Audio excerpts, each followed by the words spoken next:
Charlie, what are we doing tonight?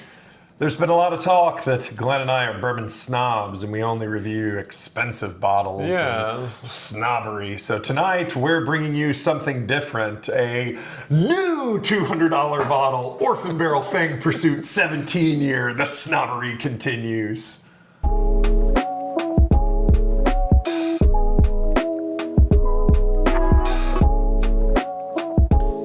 Okay, Charlie, we've got Orphan Barrel. We've never had an Orphan Barrel on this here particular little program. We have not had one, which is a roundabout way of saying what Glenn just said. And this is the new one, right? This is their newest release, their 2025 release of Fanged Pursuit. And it's 17 years old. That was kind of scary. That was awesome. It's 17 years old. It's the first non-chill filtered product from Orphan Barrel, and it's 17 years old. Did I mention it's 17 years old? What's the proof on it? The proof is, and I should have known that, it is 92 proof. 92 A whopping proof, 92 17. proof. Now, it's a long time to sit in a barrel. that is a long time to sit in a barrel. As a general rule, I'm not a super big lower proof guy, 92, but some older bourbons are benefited by a splash of water because after 17 years, you can tend to get a little, what's the word? Oaky? That's the word. Now,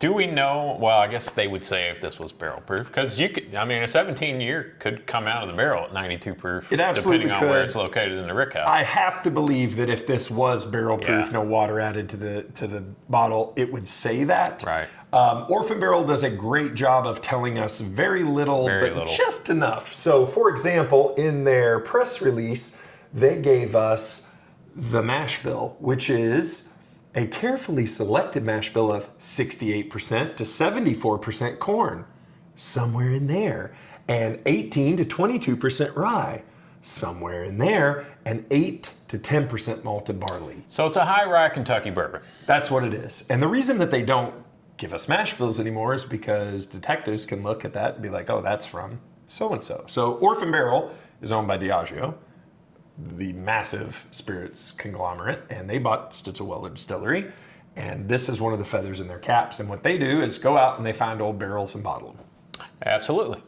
So we'll talk a little bit more about that once we get into this. I'm very excited. I am too. 17 years old is pretty rarefied air. Should we talk about how much it cost? Why don't you? Because you're the snob. It cost $200.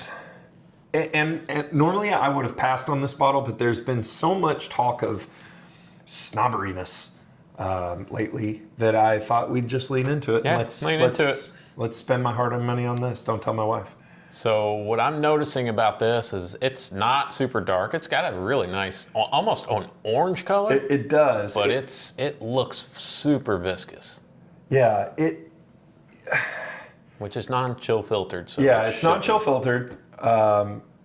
It is very oily at 92 proof, and it moves around in kind of a strange way. Almost like Jell-O in the glass. I'm going to nose it now. Yes, me too. Hang on, let me get my nose out of the air. Yes.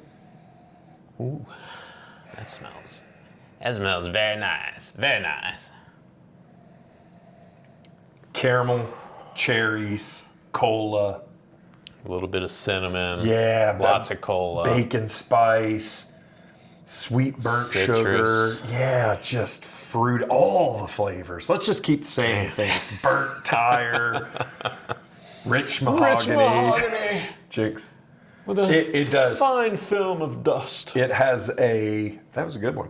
It has an amazing nose. It really does. There's no ethanol. There is cherry there. There's just no ethanol. Yeah, sweet cherries, burnt sugar. Rich leather. It's an excellent nose. Yeah, All let's right, I'm excited. Cheers.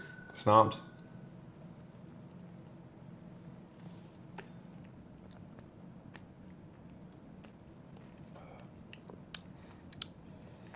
Wow. That's super interesting. That's a darn fine Kentucky bourbon right there, my friends. I'm getting a lot of butterscotch on it, and caramel, I'm going back in. and some like light citrusy up front, and just enough tingle. Drink's really, really nice for a 92 proof. What are your thoughts? Very flavorful. 92 proof, so flavorful. It has a very nice mouthfeel. It looks viscous in the glass, but mouthfeel wise, it's very light. It's very welcoming. There's no burn of ethanol. It just immediately hits your palate and the journey begins. You get a nice little spice on your tongue, and then that transitions to that sweetness. Make no mistake about this. There is some oak on the palate. There's definitely some oak. In all the best ways. But if you've ever had hyper-aged bourbon, which make no mistake, this is hyper-aged bourbon, you can get into over-oaking, too much oak.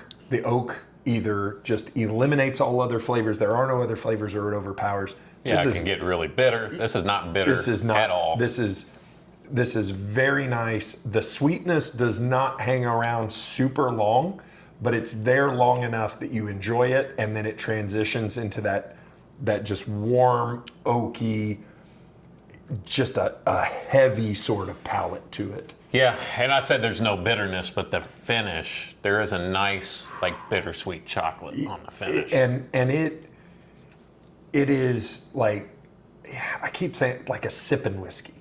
Like it's a whiskey it's a bourbon that you just want to continue sipping, because you just want more of that flavor, because it has a defined kind of on the front, you get that blast of sweet, mid palate, it gets a little spicy from that rye, and the finish is all just like that sweetness kind of comes back as a darker chocolate, and then you get that oak, and it just sits there.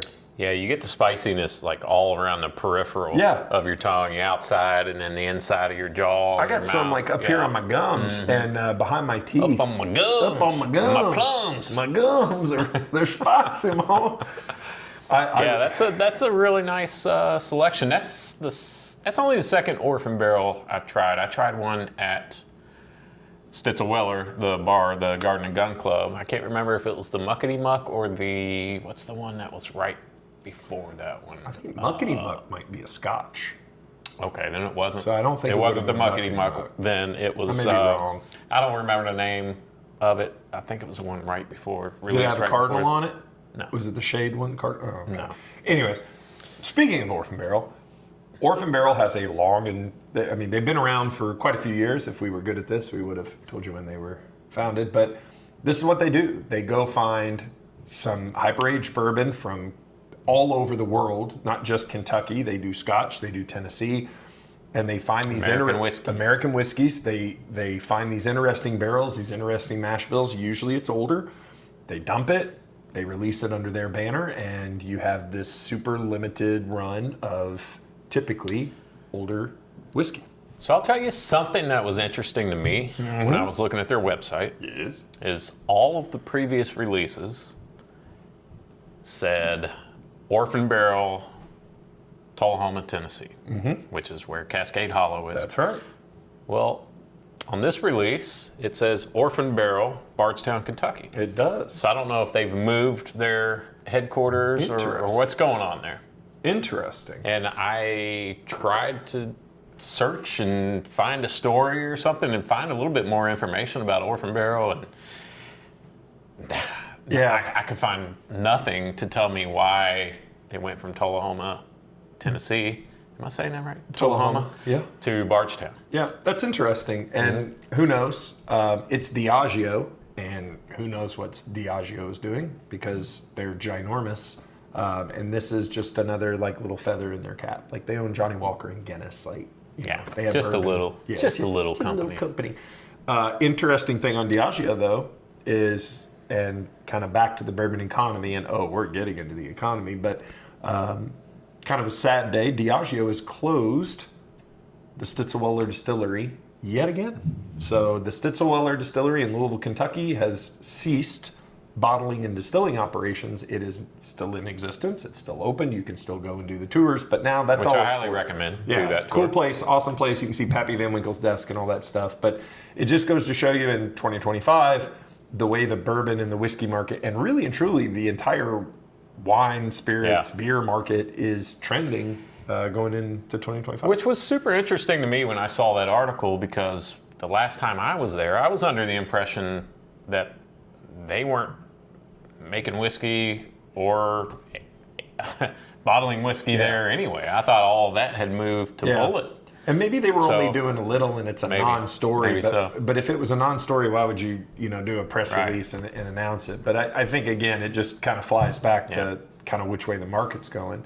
Speaking of the bourbon market, have you bought any $200 bottles lately? Let me guess. Snobbery. Think. What was the last bottle I bought? What was the last bottle I bought? The double oak. Yes. The bottle that started our snobbery conversation. Yes. And so, listen, I get it. $200. There are plenty of people, and you've come at us and you've sent us emails and made it very clear, like, I ain't spending over $50 on any bottle of whiskey, and that's fine. That's fine. And listen, once again, is there any brown liquid in a glass bottle that's really worth $200 or $150 when you really think about it? Probably not. Yeah, there is. Let's just be honest, because but my point is, if you really want to look at it that way, then of course you could say there is no alcohol contained in a bottle that's worth that kind of money. But we all know there is, because what something is worth is what someone's willing to pay for it. Yep. And if the market doesn't bear the price is going to come down, right? And at some point, it just becomes a simple matter of economics. Like, Diageo had to buy these barrels from somebody. Right. And they had to transport them, and they had to bottle them, and they had to go through the TTB process, and they had to put it in a glass vessel, and they had to pay people to do all those things. And then and how much, like, taxes do you think they paid on 17-year bourbon over its life? And on it goes. So it just, things are going to cost more the older, the more intricate it gets, the more people have to touch it. Right. The more expensive something it's you be. And I talked about on the phone the other night is people make such a big deal over, that bottle costs $200. But think about it. How long will this bottle last you as compared to a bottle of wine, which you might pay for a decent bottle of wine, what, $20? Yeah. And that's on the average decent side, right? How long is that going to last you? A night? One dinner. Yeah. 4 glasses? I don't know. I don't really drink wine much. I don't know how many glasses you get at. But I mean, if you look at it that way, look at the unit price per drink, it's a different story. 100%. And the other thing is the experiential side of things. Is I like having bottles like this on my bar when people come over. I know it's so good. I finished mine. No, it's just getting better. I know. I want to pour me another one. But we got other episodes caramel, to do. Marshmallow. It's very good. And the reason I like, to his point, the reason I like bottles like this is this 17-year bottle of Kentucky straight bourbon whiskey that's non-chill filtered is different from everything else I have on my bar. The next oldest thing I have is actually another 17-year, but it's a George Dickel, and it's different. I like people being able to come over to my bar and try craft and regular stuff and stuff from Sazerac and Buffalo Trace, and then be like, oh, wow, 17-year, or start them off with this, or finish the night with this. I like having it. And if I'm going to spend $200, and we talk about this all the time, you want to be rewarded. You want it to be an experience. You want it to say, yes, this was worth the money. I absolutely feel that was worth the money. I'm glad I bought it. I have no buyer's remorse. Obviously, I haven't had it. So if I felt that it was trash or we drank it, especially him, he didn't buy it. He'd tell you, like, I don't like it. I think you're an idiot. I think that's a good bottle. Well, and going back to the Woodford Double Oaked, which caused so much controversy, I can see where someone might say, why would I pay $200 for a bottle that's, 5 years old, and they age it a little extra in a second barrel as compared to this that's been in a barrel for 17 years. I mean, that price, in my opinion, is a little bit more justified with something that's been sitting around for so long, and it's you got to pay tax on it every year. You have the angel share loss. I 100% agree. So I can get that side of the argument. You do not, in today's bourbon economy, you do not walk around and go into stores. And if you go into stores and you frequent, bars and restaurants and liquor stores looking, there is not a lot of 15, 16, 17-year-old bourbon laying around anywhere. And if you see it, there may be soon. There may be soon. If you see it, it's going to have a price tag that reflects that, as it should. So, Pappy 23 retails for $300-ish. But I don't hear people go, oh my gosh, it's $350, because that's Pappy and it's different. The 15-year, the 20-year, everybody's, oh yeah, absolutely, that's worth $250 or $300. So there's a little double standard there, and branding matters and perception matters. If you talk about,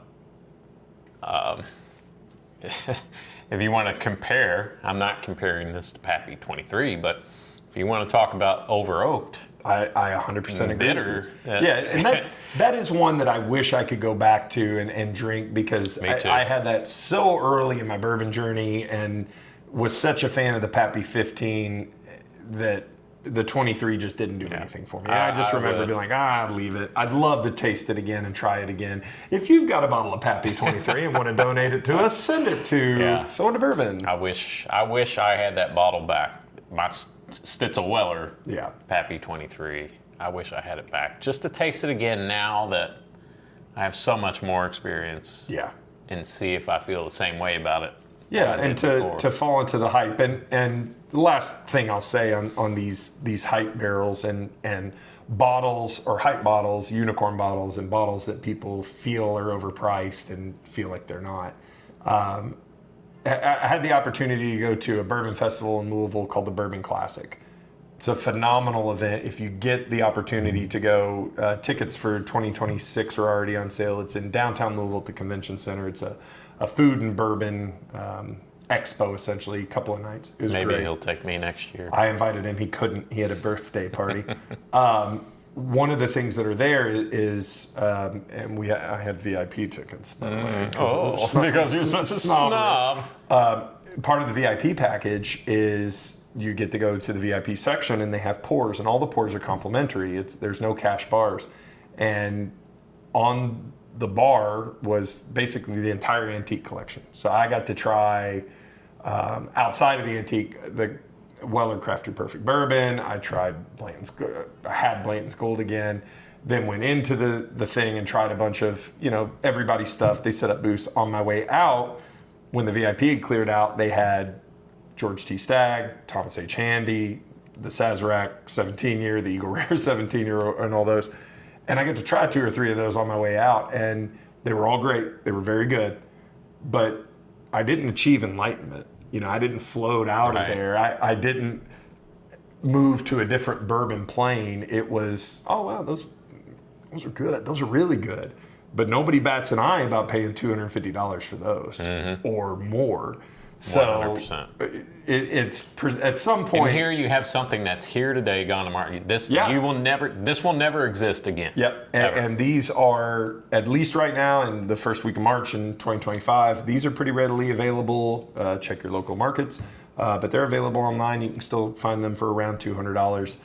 Plus they have cool little pictures on the front. It is cool. That's Kentucky Wildcat. Yeah. Bobcat. We don't say Wildcat. All right, it's a Bobcat, whatever. So I definitely think it's one, if you're looking for that special bottle, if you want to experience, let's just be honest, a lot of us, especially if you're new in your bourbon journey, haven't got to experience 15, 16, 17-year-old. This is a great one. Non-chill filtered Kentucky bourbon. It's from a heritage distillery because it's 17 years old. Yeah. So I feel like this is a buy. I would agree. Charlie, do we want to rate it? We can, yeah. All right, let's do it. Okay. Go ahead. All things considered, because I always consider all things, I will give this a solid 7 point. If it was a little higher proof, not that I'm saying it's underproofed, I think it's a great bottle. I'm going to give it a 7.625. Wow. Man, Charlie's rating system this year is pretty tough. Pretty tough. Because I'm a snob. I'm going to have to give it at least an 8. I like because at $200 and the way we've been raving about it, I feel like it's got to be an 8, right? Yeah, I'll go with you. There's not much difference between a 7.625 and an 8. And plus our rating system is completely made up. Let's wrap this up. Charlie, why don't you tell them what we would love for them to do? We'd love for you to like and subscribe here on YouTube to continue this party going. Absolutely. Check us out on Instagram, X, So Into Bourbon, Whiskey Realtor on TikTok, and as always, Facebook. Yeah, and most importantly, keep those wallets loose. And your bunholes tight. Good night, everybody. Peace out. Fanged Pursuit. Too much? Nope. My lovely. I've never opened an Orphan Barrel. I've had Orphan Barrels, but I always sold You them. are an orphan. I'm not editing that out. Are you nuts? My parents don't watch, so it doesn't matter. Hey, don't give it away. Easy, guy. Oh my. Ooh. Action. Or just keep doing that. That's fine too. Ready? Here we go. Action. Don't say anything. Shut your mouth. Shut Check. your mouth. No. All right. Do you have a problem with organization? It's inefficient. That's what I have a problem with. Inefficient. Okay. Ready? It's by definition not inefficient.